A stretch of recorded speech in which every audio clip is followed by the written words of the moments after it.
এটা করা যাবে না। আমরা আওয়ামী লীগের যারা ষড়যন্ত্রকারী, যারা আওয়ামী লীগের দোষর, তাদেরকে বাদ দিয়ে আমরা চাই যারা ক্রিয়াঙ্গনের জন্য ভালো কিছু করবে, ভালো কিছু উপহার দিবে, সে যে কেউ হতে পারে, এক্স ওয়াই জেড যে কেউ হতে পারে। কারণ যেহেতু আমরা বলছি দলীয়করণ করবো না, সকলকে নিয়ে করতে চাই, সকলের পক্ষে আমরা রয়েছি, যার দ্বারা ক্রিয়াঙ্গন উপকৃত হবে তাকেই আমরা সাধারণ গ্রহণ করবো, সে যে কেউ হতে পারে। এই জন্য কথাটি বললাম, যেহেতু আমি ক্রিয়াঙ্গনের লোক, বাংলাদেশে সব জায়গায় যেহেতু সংস্কার হচ্ছে, পরিবর্তন হচ্ছে, সেই পরিবর্তনের হাওয়া কিন্তু ক্রিয়াঙ্গনও লেগেছে। সেই পরিবর্তন করতে গিয়ে দেখা যাচ্ছে অনেক ধরনের কি বলে অপপ্রচার হচ্ছে, মিথ্যাচার হচ্ছে। এইসব বিষয়গুলো আমাদেরকে সতর্ক থাকতে হবে। কারণ আওয়ামী লীগ যেটা করেছে গত 17 বছরে দলীয়করণ, আমরা সেটা করতে চাই না। আমরা ক্রিয়াঙ্গনে কোন আওয়ামী লীগ বিএনপি আনবো না।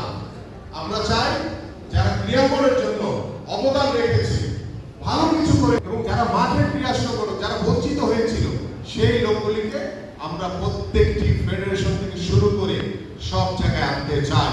আমরা কাউকে সমর্থন করি না, কারণ আমরাই বলছি যে আমরা দলীয়করণ করবো না, তাহলে আমরা তো কাউকে সমর্থন করতে পারবো না। আমরা সবাইকে সমর্থন করব, বাট এর ভিতর থেকে যে যোগ্য, তাকে যারা ভোট দিতে পারে বা যারা ক্রীড়া সংগঠনের যারা দায়িত্বশীল রয়েছে, তারাই বাছাই করবে যে কে যোগ্য। আমরা সেটা আশা করি। সবাইকে ধন্যবাদ, এবং আপনারা অনেকক্ষণ ধরে, দীর্ঘ সময় ধরে আলোচনা শুনেছেন, এই জন্য আপনাদের সকলকে আন্তরিকভাবে ধন্যবাদ জ্ঞাপন করে আজকের এই সভায় এখানে সমাবেত সবাইকে ধন্যবাদ। বাংলাদেশ জিন্দাবাদ, বাংলাদেশ জাতীয়তাবাদী দল বিএনপি জিন্দাবাদ, বাংলাদেশের আগামী রাষ্ট্রনায়ক দেশনায়ক তারেক রহমান জিন্দাবাদ, দেশনেত্রী বেগম খালেদা জিয়া জিন্দাবাদ, শহীদ রাষ্ট্রপতি জিয়াউর রহমান অমর, বাংলাদেশ জাতীয়তাবাদী দল বিএনপি জিন্দাবাদ। ধন্যবাদ।